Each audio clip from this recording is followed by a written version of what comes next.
Halo semuanya, saya Christine Labelau dari Fakultas Ilmu Komputer, Program Studi Informatika, Universitas Kristen Indonesia, Maluku. Video ini saya buat untuk memenuhi tugas interaksi manusia dan komputer.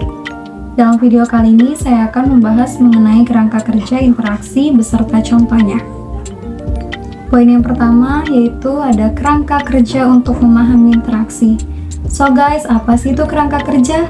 Kerangka kerja adalah sebuah struktur yang digunakan untuk mengonseptualisasikan suatu sistem. Kerangka kerja dapat digunakan untuk memahami cara manusia berinteraksi dengan komputer.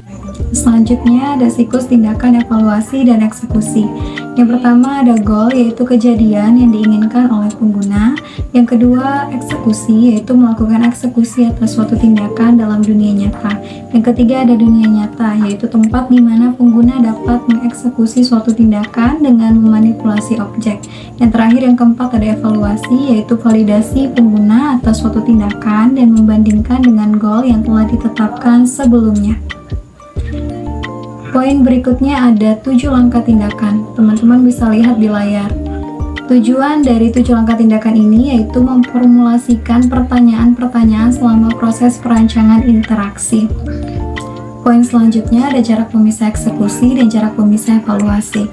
Jarak pemisah eksekusi atau goal of execution adalah perbedaan antara keinginan pengguna dengan apa yang dapat dilakukan oleh sebuah sistem, atau seberapa jauh sistem tersebut dapat mendukung tindakan yang akan dilakukan oleh pengguna. Contohnya, pengguna yang sudah memformulasikan keinginan menggunakan menu file dan memilih save.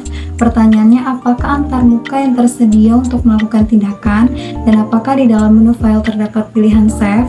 Jika tidak terdapat, maka terdapat jarak pemisah eksekusi antara keinginan pengguna dan yang dapat dilakukan oleh sistem. Selanjutnya, jarak pemisah evaluasi atau goal of evaluation. Tingkat kesulitan yang dihadapi pengguna untuk mengartikan status sistem dan seberapa jauh desain objek yang dimiliki antar muka mendukung pengguna untuk menemukan dan menginterpretasikan status sistem. Contohnya, slider yang menunjukkan status instalasi program.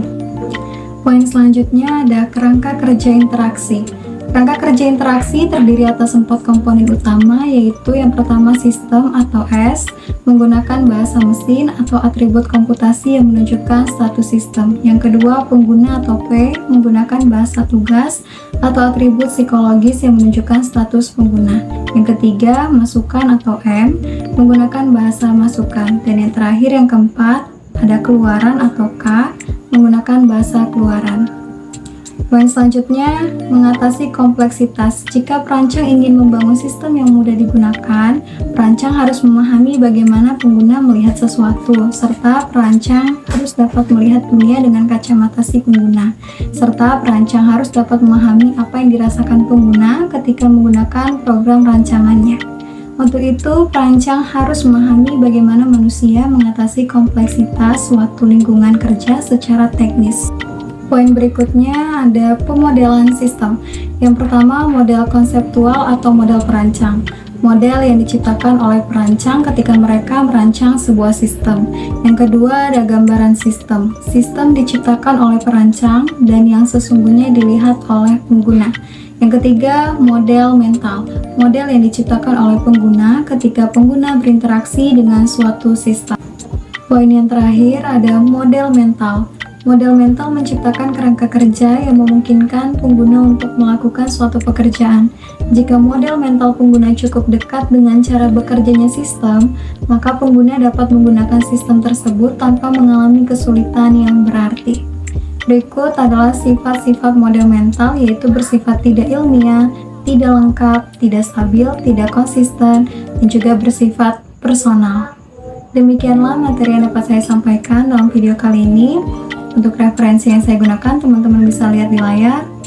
So guys, thank you for watching and God bless you all. Bye!